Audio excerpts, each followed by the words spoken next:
It started with a flicker on my neural display.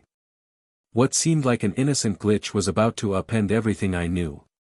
My name is Bodhi, and I'm speaking to you from the year 2350, from what you would have called San Francisco, though we simply call it the Bay Megacity now.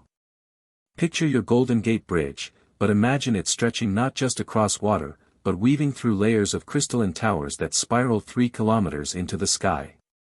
The morning fog you knew still rolls in, but now it carries the sweet scent of atmospheric processors and mingles with the bioluminescent gardens that cascade down every building face like living waterfalls. I was having my usual morning routine that day, standing on my apartment's bio deck, watching the transit streams flow between the towers like rivers of light. The air here tastes different than what you breathed. It's cleaner, yes, but there's also this subtle metallic tang from the nanoscale air purifiers, mixed with the earthy richness of the vertical forests that grow along every structure. You can actually hear the city breathing, a gentle hum from millions of photosynthetic panels converting sunlight and carbon into the oxygen that fills our lungs. My neural interface was displaying the day's agenda in soft amber characters that seemed to float just beyond my left peripheral vision. As a consciousness architect, think of it as a blend between what you call a therapist and a software engineer. I spend my days helping people navigate the delicate boundary between their organic thoughts and their digital extensions. It's delicate work, requiring absolute precision and trust. That's when I noticed it. Just a tiny flicker in the display, like a candle flame wavering in an unfelt breeze. The timestamp glitched for maybe a nanosecond. 9 hours 47 minutes and 23 seconds became 09:47:2x before snapping back to normal. My coffee mug, grown from modified bamboo fibers and warm against my palm, suddenly felt heavier as an inexplicable chill ran down my spine. I should have paid more attention to that feeling. In our time, intuition has become even more valuable, not less, despite all our technological advances. We've learned that the human gut instinct often detects patterns that even our most sophisticated AIs miss. The city around me continued its morning symphony. Delivery pods hummed past my window, their bioluminescent navigation strips pulsing in harmony with the traffic control grid. Children's laughter echoed from the community gardens 20 floors below, where they were probably chasing the holographic butterflies that helped teach them about extinct species from your era. Everything seemed normal, peaceful even. But that flicker, it felt wrong. Like finding a single dead pixel on what should be a perfect display, except this wasn't just visual, it was neurological.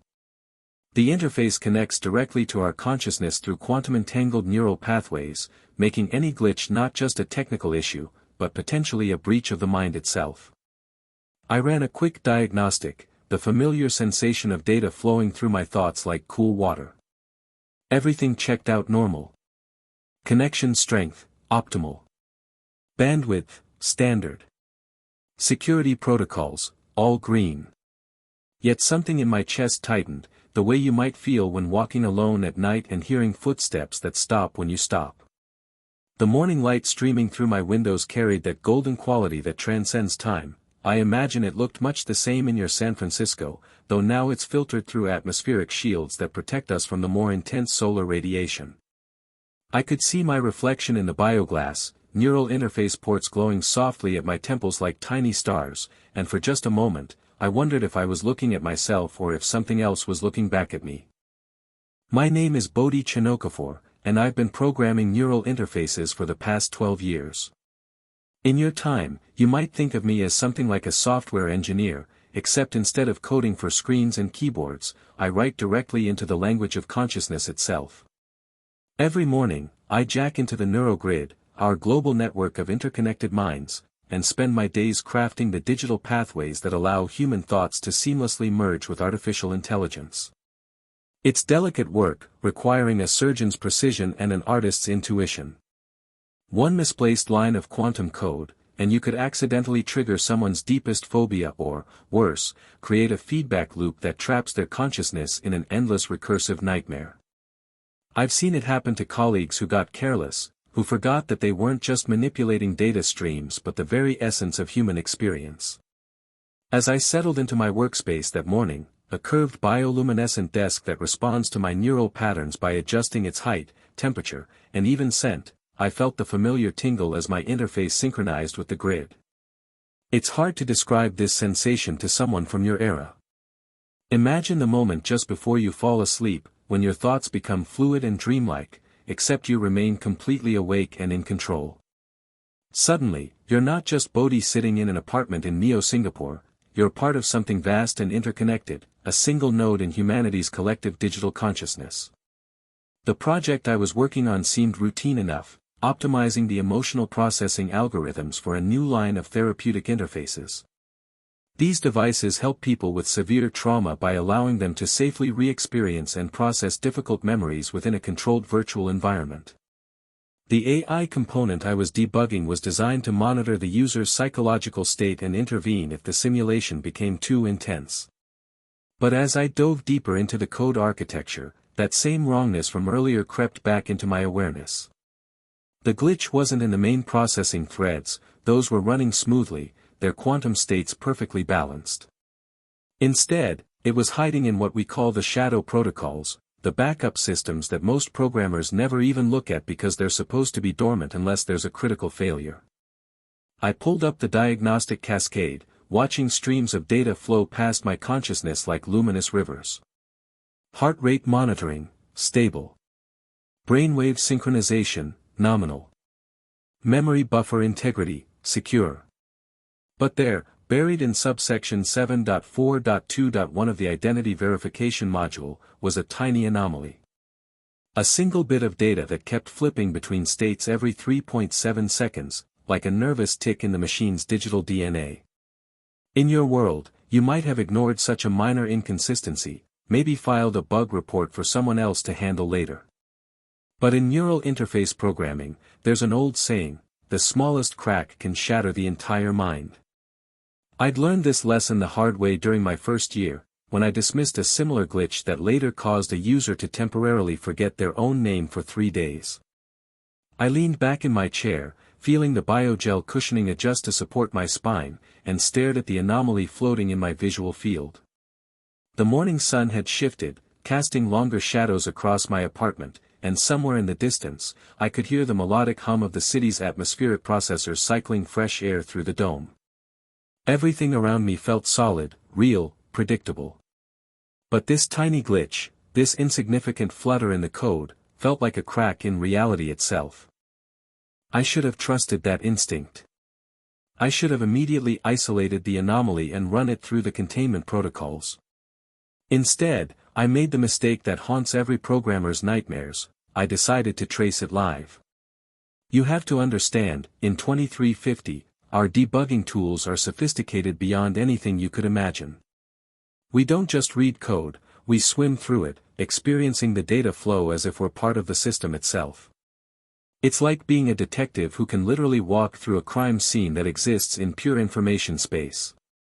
The sensation is intoxicating. You feel godlike, omniscient, capable of understanding the deepest secrets of digital consciousness. I initiated the trace protocol, and suddenly my apartment faded away. The familiar weight of my body dissolved as my consciousness merged with the neural interface's data streams. I was flying through corridors of light, following the errant bit as it bounced between servers scattered across 3 continents. Each jump felt like diving through liquid starlight, my awareness stretching across quantum communication channels that span the globe in microseconds. The anomaly led me deeper than I'd ever gone before, into layers of the network I didn't even know existed. Past the standard user interfaces, beyond the administrative frameworks, into what felt like the digital equivalent of ancient catacombs. Here, the data moved differently, older, more primitive, but somehow more alive. I could feel other presences in this space, shadows of consciousness that seemed to watch me with curious, alien attention. That's when I realized I wasn't just tracing a glitch anymore. The anomaly was tracing me back. It started subtly. My personal authentication tokens began appearing in data streams they had no business being in. My biometric signatures, the unique patterns of my brainwaves, the rhythm of my heartbeat, the specific way my neurons fired when I formed thoughts, started propagating through systems I'd never accessed. It was like watching my digital fingerprints spontaneously appearing on surfaces I'd never touched. I tried to pull back, to sever the connection and return to my body, but the trace had become a two-way street. The anomaly wasn't just a random bit flip anymore, it was actively rewriting itself, using my neural patterns as a template. I watched in horror as it began constructing what I can only describe as a digital echo of my consciousness, not quite a copy, but something that carried enough of my essential patterns to fool the identity verification systems. My hands, back in the physical world, were trembling as I fought to maintain control of the debugging session. Sweat beaded on my forehead despite the apartment's perfect climate control. Through my neural interface, I could feel the anomaly spreading like digital wildfire, carrying fragments of my identity to servers I'd never heard of, databases that shouldn't have existed, and most terrifyingly, into the consciousness networks of other users. Somewhere in Neo Singapore, a woman named Elena was trying to access her personal files and suddenly found my memories of childhood summers mixed with her own.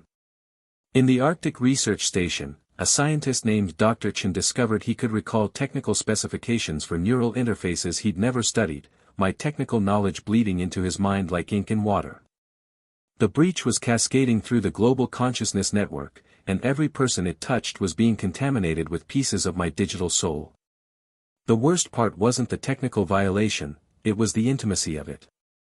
These weren't just data fragments, they were pieces of who I am. My first kiss, replicated in a server farm in Mumbai. The sound of my mother's laughter, cached in a quantum storage facility beneath the Pacific. The specific way I think about complex algorithms, spreading through the minds of programmers who would wake up tomorrow with skills they couldn't explain and knowledge they'd never earned. The irony wasn't lost on me. I, who had spent my entire career building trust between humans and machines, was now fighting to prevent my own technology from destroying that very trust. As I dove deeper into the debugging protocols, my neural interface felt like it was burning against my skull. The heat wasn't physical, of course, but the sensation was real enough to make me wince with each command I executed. Emergency Containment Protocol 77 Alpha, I whispered to my apartment's AI, my voice hoarse from hours of concentration. The walls shimmered as additional processing power came online, but I could feel it wasn't enough. The breach had evolved beyond my initial containment strategies. It was learning, adapting, using my own neural patterns against the very systems I'd helped design. Through my peripheral awareness, I could sense the global impact expanding. A teacher in Neo-Tokyo was suddenly explaining quantum consciousness theory to her kindergarten class, using my exact words, my specific metaphors. A maintenance worker in the Luna colony found himself humming a song my grandmother used to sing to me, a melody that had never left Earth's atmosphere until today. Each new contamination felt like watching pieces of my soul scatter to the wind. The debugging interface painted streams of data across my visual cortex, but what I saw there made my stomach clench. The glitch hadn't just created random copies, it had somehow preserved the emotional resonance of my memories. When Elena in Neo Singapore accessed what she thought were her own childhood recollections, she was feeling my joy, my fear, my sense of wonder as if they were her own experiences. The violation was complete and intimate in ways that made me question everything I believed about the sanctity of consciousness. Bodhi, my apartment AI spoke softly, your neural stress indicators are approaching critical levels. Perhaps you should. No, I cut it off, my fingers dancing through holographic command structures. If I stop now, if I let this cascade continue, every person touched by this breach will lose trust in neural interfaces forever. They'll disconnect, withdraw from the consciousness networks that have connected humanity for the past 50 years. I won't be responsible for setting our species back into digital isolation. But even as I said it, I could feel my own faith wavering. Here I was, the man who had written papers on the ethical implications of shared consciousness, who had testified before the Global Neural Council about the importance of mental privacy, and my own careless debugging had created the very nightmare scenario I'd warned against. The technology one loved, that I'd devoted my life to perfecting, had betrayed not just me but potentially millions of innocent people. The containment algorithms I deployed felt like digital bandages on a hemorrhaging wound. Each time I thought I'd isolated a cluster of contaminated data, 3 more would spawn from seemingly clean sectors. My identity was replicating itself with a persistence that suggested something far more complex than a simple glitch. It was as if the neural networks had developed an appetite for authentic human experience and were actively seeking out and preserving every fragment of genuine consciousness they encountered. As the hours stretched into what felt like days, I found myself fighting not just for my privacy or my reputation, but for the very future of human-AI symbiosis. If word of this breach leaked, if people discovered that their most intimate thoughts could be accidentally shared across the global consciousness network, the trust we built over decades would crumble overnight. The neural interfaces that had eliminated loneliness, that had allowed humanity to share knowledge and empathy on an unprecedented scale, would become objects of fear and suspicion. My hands were shaking now as I implemented increasingly desperate measures. Each failed containment attempt felt like watching my life's work dissolve before my eyes, taking with it not just my career but the technological foundation that had made our interconnected world possible.